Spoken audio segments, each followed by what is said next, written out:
Hello guys, welcome back to my video. ഇന്നെന്ന് പറയുന്നത് best choice എവറിൻ്റെ episode 13 കാണാൻ പോകുന്നത്. തുടക്കത്തിൽ നമ്മുടെ നടനാണെങ്കിൽ ഹോസ്പിറ്റൽ അഡ്മിറ്റഡ് ആണല്ലോ.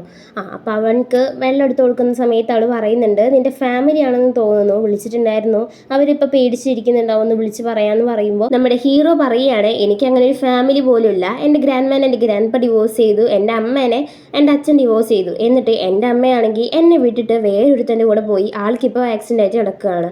ഈ ഒരു വൃത്തികെട്ട ഫാമിലിയാണ്. ഇപ്പം എൻ്റെ ഒരു സിമ്പിൾ തോന്നില്ലേ, കുറച്ച് വെള്ളം എടുത്ത് തന്നേന്ന് പറഞ്ഞിട്ട് അഡ്വാൻറ്റേജ് എടുത്തുകൊണ്ടിരിക്കുകയാണ് നമ്മുടെ ഹീറോ. അവൾ ഒരു സോറി പോലും പറഞ്ഞില്ല, ഇപ്പോൾ അവൾക്ക് വെള്ളം വേണത്ര എന്നുള്ള രീതിയിൽ അവൾ എടുത്തു പോയി കൊടുക്കുന്നുണ്ട്.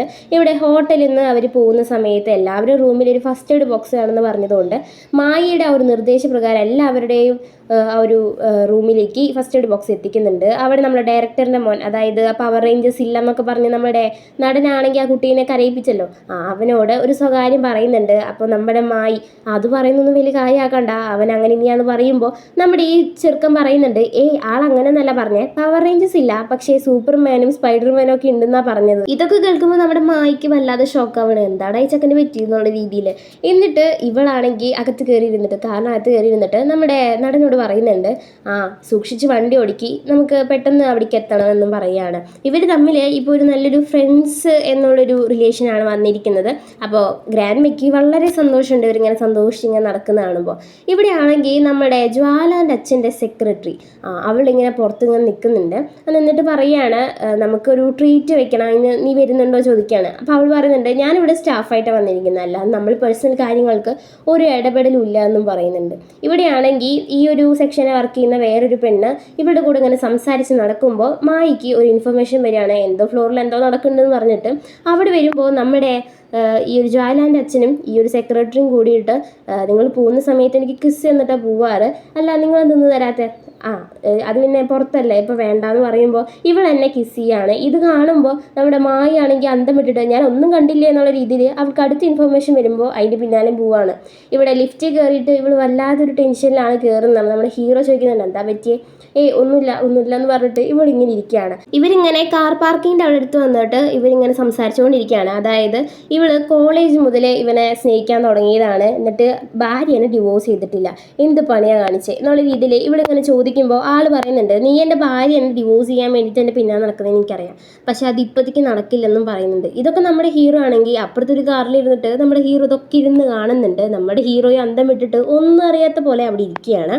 അതിനുശേഷം നമ്മുടെ ഹീറോയ്ക്ക് എന്തോ ഇവിടെ നടക്കുന്നത് എന്നുള്ള രീതിയിലാണ് അവൻ നോക്കിയിരിക്കുന്നത്. മായയാണെങ്കിൽ ഇവരുടെ സീക്രട്ട് റിലേഷൻ അറിഞ്ഞു എന്നറിയുന്ന സെക്രട്ടറി ഇവൾക്ക് വേണ്ടി ഡിന്നറൊക്കെ ഒരുക്കുന്നുണ്ട്. എന്നിട്ട് പറയുന്നുണ്ട്, നീ വരണം, നീ കഴിക്കണം എന്നൊക്കെ പറയുമ്പോൾ അവൾ പറയുന്നുണ്ട്, ഇവിടെ വല്ല പണി ഉണ്ടെങ്കിൽ അത് എന്നോട് പറഞ്ഞാൽ മതി, പിന്നെ ഞാൻ പേഴ്സണൽ കാര്യങ്ങളൊന്നും ഇടപെടത്തില്ല, ഇത് ഞാൻ ആരോടും പറയുന്നില്ല, നിങ്ങളൊന്നും മിണ്ടാതെ പോയി തരുമോ, എനിക്ക് വേറെ പണിയുണ്ടെന്ന് പറഞ്ഞിട്ട് അവൾ അവിടുന്ന് പോകുന്നുണ്ട്. ഇവളാണെങ്കിൽ, എടി ഞാൻ പറയുന്നത് മര്യാദയ്ക്ക് കേൾക്ക്, ഞാൻ അവനെ കുറേ കൊല്ലങ്ങളായി സ്നേഹിക്കാൻ തുടങ്ങിയിട്ട് എന്നൊക്കെ ഇവളുടെ വക ഡയലോഗ് അടിക്കുമ്പോൾ നീ എന്ത് വേണം ചെയ്തോ, എനിക്കിപ്പോൾ എന്താന്നുള്ള രീതിയിലാണ് അവൾ അവിടെ നിന്ന് ഇറങ്ങി പോകുന്നത്. ഇവളുടെ കൂടെ വർക്ക് ചെയ്യുന്ന വേറൊരു പെൺകുട്ടിയില്ലേ, അവൾ വന്നിട്ട് ഇവളുടെ കയ്യിലേക്ക് ഒരു ബോണസിൻ്റെ സംഗതി എടുത്തു കൊടുത്തിട്ട് പറയുന്നുണ്ട്, ഇതാരോ ഇവിടുത്തെ വന്ന് ആരോ കസ്റ്റമർ നിനക്ക് തന്നിരിക്കുന്നതാണ്, നല്ല വലിയ ബോണസാണെന്ന് തോന്നുന്നത് എന്ന് പറഞ്ഞിട്ട് കൊടുക്കുകയാണ്. ആ ഒരു സമയത്ത് തന്നെ കോളും വരുന്നുണ്ട്, ജ്വാലാൻ്റെ അച്ഛനായിരുന്നു. എന്നിട്ട് പറയുന്നുണ്ട്, അതൊരു കാർഡാണ്, ഇതിൻ്റെ ഉള്ളിൽ നിന്ന് നിനക്ക് എത്ര വേണമെങ്കിൽ പൈസ എടുക്കാം, നീ എത്ര വേണമെങ്കിൽ ചിലവഴിച്ചോ, നോ പ്രോബ്ലം എന്ന് പറയാണ്. തിരിച്ച് വിളിച്ചാലും എടുക്കുന്നില്ല, ഒന്നും സംസാരിച്ചൊന്നും പറയുന്നില്ല. അങ്ങനെ ഇപ്പോൾ ഫോൺ കട്ടാക്കുകയാണ്. ഇവിടെ ജ്വാലാൻ്റെ അച്ഛൻ വന്നിട്ട് വീട്ടിലെ എല്ലാവരോടും പറയുന്നുണ്ട്, ഇനി മുതൽ ഡിന്നറിന് ഞാനിവിടെ ഉണ്ടാവും എന്ന് പറയുമ്പോൾ അമ്മയ്ക്ക് ഭയങ്കര സന്തോഷമാവാണ്. എന്നിട്ട് പറയുന്നുണ്ട്, അല്ല മായി നിന്നെ വിളിച്ചോ, കാരണം ഇവൻ്റെ ഈ സത്യങ്ങളൊക്കെ അവൾ അറിഞ്ഞല്ലോ, അപ്പോൾ അതുകൊണ്ട് വിളിച്ച് ഇവനോട് പറഞ്ഞോ എന്ന് അറിയാൻ വേണ്ടിയിട്ട്. അപ്പോൾ അവൻ പറയുന്നുണ്ട്, ഞങ്ങൾ തമ്മിൽ ബ്രേക്കപ്പായി, ഇനി എന്തിനാ അവൾ എന്നെ വിളിക്കുന്നത്, ശരി എന്ന് പറയുമ്പം ഈ സിസ്റ്റർ ആണെങ്കിൽ ഇവനോട് ഓരോന്നും പറയുന്നുണ്ട്, വീണ്ടും കുത്തി തിരികിട്ട്. ഇന്ന് നേരത്തെ വന്നതുകൊണ്ട് അമ്മയ്ക്ക് ഭയങ്കര സന്തോഷമാണ്, അതുപോലെ ഡിന്നറിന് വരുമെന്ന് പറഞ്ഞപ്പോൾ അതിലേറെ സന്തോഷമായിട്ടുണ്ടായിരുന്നു. ഇവിടെ കാണിക്കുന്നവിടെ മായാണ് ഇങ്ങനെ വർക്ക് ചെയ്യുന്ന സമയത്ത് നമ്മുടെ ഹീറോ വന്നിട്ട്, നിനക്കിന്ന് നൈറ്റിക്കുള്ള ഫുഡ് ഞാൻ വാങ്ങിച്ചു വന്നിട്ടുണ്ട്, എനിക്കും വിശക്കുന്നുണ്ട്, അപ്പോൾ ഒരുമിച്ചിരുന്ന് കഴിച്ചാലോ എന്ന് പറയുകയാണ്. അങ്ങനെ ഇവർ രണ്ടുപേരിരുന്ന് ഒരുമിച്ച് ഇങ്ങനെ കഴിച്ചുകൊണ്ടിരിക്കുകയാണ്. അപ്പോൾ അവൾ പറയാണ്, ഇങ്ങനത്തെ ഒരാൾ എനിക്ക് ഫുഡ് വാങ്ങിച്ചുകൊണ്ട് വരുമ്പോൾ എനിക്ക് പേടിയാവാണ് ബോസേ എന്ന് പറഞ്ഞിട്ട് ഇവനോട് ഇങ്ങനെ പറയുകയാണ്. ആ ഒരു സമയത്ത് തന്നെ ഇവൻ വേറൊരു കാര്യോട് പറയുന്നുണ്ട്, അവരുടെ ആ ഒരു സീക്രട്ട് റിലേഷൻ നീ വേറെ ആരോടും പറയരുത്, അത് നീ നിനക്കറിഞ്ഞേ? അതൊക്കെ ഞാൻ കാർ പാർക്കിൻ്റെ ഒരു സമയത്ത് ഇരുന്നപ്പോൾ ഞാൻ കണ്ടതാ, നീ ഇത് ആരോടും പറയണ്ട കേട്ടാ പറഞ്ഞു. അപ്പോൾ അവൾ പറഞ്ഞിട്ടുണ്ട്, ഞാൻ പേഴ്സണൽ കാര്യം ആരോടും പറയാൻ നിൽക്കണില്ല എന്നൊക്കെ പറയുകയാണ്. ഇവൻ സീരിയസ് ആയിട്ടാണ് ഇവളോട് ശകാരിച്ചുകൊണ്ടിരിക്കുന്നത്. മുൻപ് ഇവൻ ഇങ്ങനെ ഓരോന്നും ശകാരിക്കുമ്പോൾ അവൾക്ക് അക്സെപ്റ്റ് ചെയ്യാൻ പറ്റുന്നുണ്ടായിരുന്നില്ല. ഇപ്പോൾ ഓക്കെയാണ് അവള്.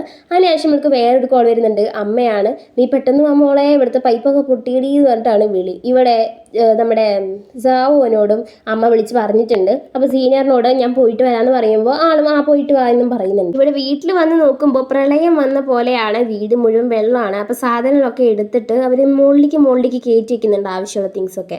നമ്മുടെ സാവു ആണെങ്കിൽ റിപ്പയറിനെ കൂട്ടിയിട്ടൊക്കെ വന്നിട്ടുണ്ട്. അവർ അങ്ങനെ നോക്കിയിട്ട് പറയുകയാണ് ഇന്നത്തോടുകൂടി ശരിയാക്കാൻ പറ്റത്തില്ല എന്ന് പറയുമ്പോൾ നമ്മുടെ ബെസ്റ്റി ആണെങ്കിൽ അന്ന് ശരി അമ്മേ നമുക്ക് ഇവിടെ പുറത്ത് പോയി താമസിക്കാം, ഏതൊക്കെ ഒരു ഹോട്ടലിൽ താമസിക്കാമെന്ന് പറയുമ്പോൾ അതൊന്നും പറ്റില്ല, അതൊക്കെ എന്തിനാണെന്നൊക്കെ പറയുകയാണ്. പക്ഷേ അവരിങ്ങനെ നിർബന്ധിച്ച് ഒരു ഹോട്ടലിലേക്ക് കൊണ്ടുവന്ന് കിടത്തുകയാണ്. ആ ഒരു സമയത്ത് അച്ഛൻ വന്നിട്ട് ഇവിടുത്തെ ബാത്റൂം എന്ത് രസമാണെന്നറിയോ എന്നൊക്കെ പറഞ്ഞിട്ടാണ് അത് വരുന്നത്.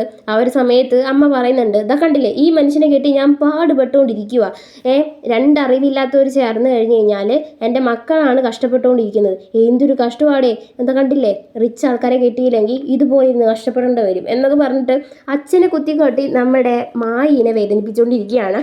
അങ്ങനെ ഈ ബെസ്റ്റിയും നമ്മുടെ മായും പുറത്ത് ഇങ്ങനെ സംസാരിച്ച് നടക്കുന്ന സമയത്ത് അവൾ പറയുന്നുണ്ട്, നിനക്ക് എൻ്റെ അമ്മേനെ അറിയാലോ അല്ലേ, ആ ഒരു വീട് വിട്ടിട്ട് അമ്മ എവിടേക്കും പോകത്തില്ല, പക്ഷേ ആ വീട്ടിൽ നിന്ന് പോണം എന്ന് എപ്പോൾ നോക്കിയാലും പറയും, അങ്ങനെയാണ് എൻ്റെ അമ്മ എന്ന് പറയുകയാണ്. അങ്ങനെ ചേച്ചിയും അനിയനും കൂടിയിട്ട് വീണ്ടും വൃത്തിയാക്കാൻ വേണ്ടി വരുന്നുണ്ട്. പിന്നെ കാണിക്കുന്നത് പിറ്റേ ദിവസമാണ്. അപ്പുറത്തെ വീട്ടിൽ ഒരാളും കൂടി ഉണ്ട്, ആൾ അവരുടെ ഓണറാണ്. ആ ഓണർ പറയുന്നുണ്ട്, നിങ്ങളുടെ അടുത്ത് വെള്ളം പൈപ്പ് പൊട്ടിയതുകൊണ്ട് ഞങ്ങളുടെ വീട്ടിലേക്ക് വെള്ളം വന്നിരിക്കുകയാണ്, അതുകൊണ്ട് ഞങ്ങളുടെ ചിലവൊക്കെ നിങ്ങൾ നോക്കണം.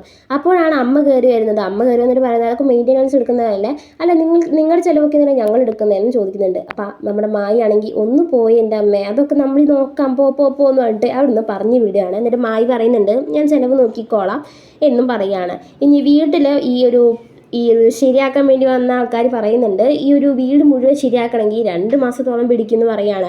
അമ്മയാണെങ്കിൽ 2 മാസമോ, പിന്നെ ഞങ്ങളെവിടെ പോയി താമസിക്കുന്നുണ്ട് ഓടിടാൻ തുടങ്ങുന്ന സമയത്ത് നമ്മുടെ മായി പറയുന്നുണ്ട്, അമ്മേ നമ്മളെ വീട് ഭയങ്കര പഴയതാണ്, അപ്പോൾ ഇതിൻ്റെ ഉള്ളിൽ സാധനം ശരിയാക്കണമെങ്കിൽ കുറച്ച് ദിവസമൊക്കെ പിടിക്കും, അമ്മ ക്ഷമിച്ചേ പറ്റൂ, എങ്ങനെ പൊന്നുമോളെ നിനക്ക് ചിലവൊക്കെ സഹിക്കാൻ പറ്റും, നിനക്ക് വേറെ പണിയില്ലേ എന്നൊക്കെ ചോദിക്കുന്നുണ്ട്. അമ്മയാണെങ്കിൽ പിന്നെ കുറച്ച് ടയറും കുറച്ച് ഇങ്ങനെ കിടന്ന് ഓളിയിടുന്ന ടൈപ്പ് ആയതുകൊണ്ട് അമ്മയുടെ ഭയങ്കര ശബ്ദമാണ് വീട്ടിൽ മുഴുവനും. ഇനി നമ്മുടെ ഹീറോയിനും നമ്മുടെ നടിനും കാണിക്കുകയാണ്. അവർ പറയുന്നുണ്ട്, ഞങ്ങളിപ്പോൾ 2 മാസത്തേക്ക് വേറെ സ്ഥലത്തേക്ക് താമസിക്കണം, അപ്പോൾ അതിൻ്റെ ആലോചനയിലാണ് നടക്കുന്നതെന്ന് പറയുമ്പോൾ അവൻ പറയുന്നുണ്ട്, നിനക്ക് ഇവിടെ തന്നെ ഒരു 50% ഓഫ് ഡിസ്കൗണ്ടിൽ ഞാൻ ഒരു റൂം എടുത്ത് തരട്ടെ എന്ന് പറയുമ്പോൾ അവൾ പറയുന്നുണ്ട്, എനിക്ക് ഇവിടെ പോലും 50% ഡിസ്കൗണ്ടിൽ പോലും എനിക്കിവിടെ താമസിക്കാൻ പറ്റത്തില്ല, അതിനുള്ള ഇതൊന്നും എനിക്കില്ലല്ലോ എന്ന് പറയുമ്പോൾ നമ്മുടെ ഹീറോയ്ക്കാണെങ്കിൽ ഇവിടെ ഹെൽപ്പ് ചെയ്യണം എന്നുള്ളൊരു ചിന്ത മാത്രമേ ഉള്ളൂ.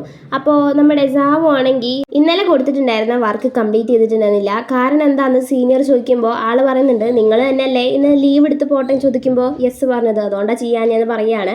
അപ്പോൾ നമ്മുടെ സീനിയർ പറയുന്നുണ്ട്, ഞാൻ എപ്പോഴും നിന്നോട് പോകാൻ പറഞ്ഞതെന്ന് ചോദിക്കുമ്പോൾ നമ്മുടെ സാവു നീ തന്നെയാണ് പറഞ്ഞതെന്ന് പറയുകയാണ്. അങ്ങനെ എനിക്ക് ഈ ഒരു സെക്ഷനിൽ ഇരിക്കാൻ പറ്റത്തില്ല, നിങ്ങൾ വേറെ സെക്ഷൻ തരാൻ പറയുമ്പോൾ അത് നീ പറയുമ്പോൾ മാറ്റി തരികയല്ലേ എന്ന് പറയുകയാണ്. അപ്പോൾ ഇത്രയും ദിവസം ജോലി ചെയ്തതിൻ്റെ ശമ്പളം തരാൻ പറയുമ്പോൾ ആൾ പറയുന്നുണ്ട്, എനിക്ക് അങ്ങനെയൊന്നും തരാനും പറ്റത്തില്ല എന്നും പറയുന്നുണ്ട്. അങ്ങനെ ജോലി ഇല്ലാണ്ട് നമ്മുടെ സാവ് അങ്ങനെ നടന്നു പോകുന്ന സമയത്ത് അവൻ്റെ ഫോണിലേക്ക് 2 മെസ്സേജ് വരുന്നുണ്ട്. ഇതോട് കൂടിയിട്ടാണ് ഇന്നത്തെ എപ്പിസോഡ്. എൻ്റെ എപ്പിസോഡ് ഇഷ്ടപ്പെട്ടാൽ ലൈക്ക് ചെയ്യുക, ഷെയർ ചെയ്യുക, സബ്സ്ക്രൈബ് ചെയ്യുക, സപ്പോർട്ട് ചെയ്യുക. Thanks for watching.